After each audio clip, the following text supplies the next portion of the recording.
శ్రీనివాస్ గారు, ఆదినారాయణ గారు. సార్ ధన్యవాదాలు అధ్యక్ష.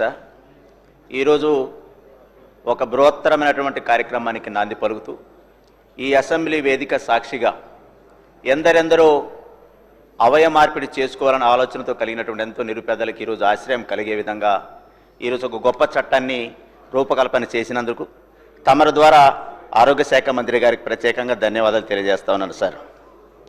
ఎందుకంటే ఈరోజు ఫ్యామిలీ పరంగానే అవయ మార్పిడి కాకుండా ఇతరుల ద్వారా అవయ మార్పిడి చేయొచ్చని ఒక చట్టాన్ని రూపకల్పన చేసేందుకు ప్రత్యేకంగా నేను ధన్యవాదాలు తెలియజేస్తున్నాను. ఎందుకంటే నా నియోజకవర్గంలో మొట్టమొదటిగా కాంగ్రెస్ పార్టీ ఎమ్మెల్యేగా గెలిచినటువంటి మిత్రసేన గారు, వారికి 2 కిడ్నీలు ఫెయిల్యూర్ అయిన తర్వాత, ఆ కిడ్నీ ఫెయిల్యూర్ అయిన తర్వాత పాపం వారు ఎంతరో చాలామంది దగ్గర కిడ్నీ కొరకు ఆశ్రయిస్తున్న సందర్భంలో నేను కూడా వెళ్ళి, సార్ నేను మీకు కిడ్నీ అవయదానం చేస్తానని చెప్పేసి నేను అగ్రిమెంట్ రాసి వచ్చాను సార్.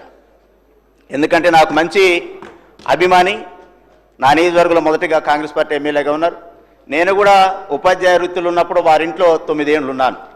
వారి యొక్క అభిమానం, ఆప్యాయత చాలా నా దగ్గర బాగా చేసింది. కాబట్టి నేను నా కుటుంబ సభ్యులతో మాట్లాడి నేను అవయదానం కిడ్నీ ఇస్తానని వారి దగ్గర అగ్రిమెంట్ చేసిన తర్వాత ఆ యొక్క అగ్రిమెంట్ పత్రాన్ని నేను నిమ్స్ హాస్పిటల్కి వెళ్ళి తీసుకెళ్ళిన తర్వాత ఆ రోజు ఒక్క చుక్క ఎదురైంది నాకు.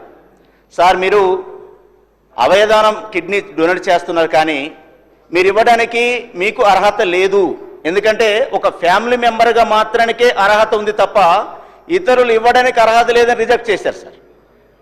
అట్లా నేను చూసిన తర్వాత ఈరోజు ఒక మంచి అద్భుతమైనటువంటి ఒక అవయ మార్పిడి కార్యక్రమానికి చట్టం నాంది పలుకుతున్నందుకు ప్రత్యేకంగా మీకు ధన్యవాదాలు తెలియజేస్తా ఉన్నాను. ఈరోజు నా నియోజకవర్గంలో 29 మంది కిడ్నీ ఫెయిల్యూర్స్ ఉన్నారు సార్. ఈరోజు ఒక మంచి శుభవార్త వినబోతా ఉన్నారు, అద్భుతమైన ప్రణాళిక వినబోతా ఉన్నారు. ఇందాక పెద్దల గౌరవనీయులు కేటీఆర్ గారు చెప్పినట్టుగా నేను కూడా నా నియోజకవర్గంలో మొట్టమొదటిగా అగ్రిమెంట్లో నేను కిడ్నీ ఇవ్వటాను, అవయదానం ఇవ్వటానికి అగ్రిమెంట్ పత్రం మీద నేనే మొట్టమొదటిగా సంతకం చేయడం కోరుకుంటాను సార్. నా నియోజకవర్గంలో ప్రజలను కూడా ఎక్కువగా వారిని ఈ కార్యక్రమానికి మిళితం చేసే విధంగా నేను కూడా కార్యక్రమం చేపడతానని, ఈరోజు మంచి కార్యక్రమానికి నాంది పలికే విధంగా తీసుకున్న చట్టానికి నేను చాలా సంతోషిస్తున్నాను సార్. మరొకసారి మీ ద్వారా ప్రభుత్వానికి ప్రత్యేకంగా ధన్యవాదాలు తెలియజేస్తున్నాను అధ్యక్ష. Thank you. భూపతి రెడ్డి గారు. ధన్యవాదాలు అధ్యక్ష. ఇది చాలా మంచి బిల్ అధ్యక్ష. ఇవాళ ఆర్గాన్ ట్రాన్స్ప్లాంటేషన్ అన్నది చాలా అవసరం ఉన్నటువంటి సందర్భంలో, స్పెషల్గా ఇప్పుడు డయాబెటీస్ ఇదంతా వ్యాధులు బాగా పెరగడం వల్ల, తర్వాత ఈ ఆల్కహాలిజం ఈ 2 కూడా పెరగడం వల్ల ఇప్పుడు లివర్ ట్రాన్స్ప్లాంటేషన్ ఒకటి, తర్వాత కిడ్నీ ట్రాన్స్ప్లాంటేషన్ ఉన్నది చాలా కామన్గా అవసరం ఉన్నటువంటి సందర్భం. అయితే చాలామంది మనకు ఇప్పుడు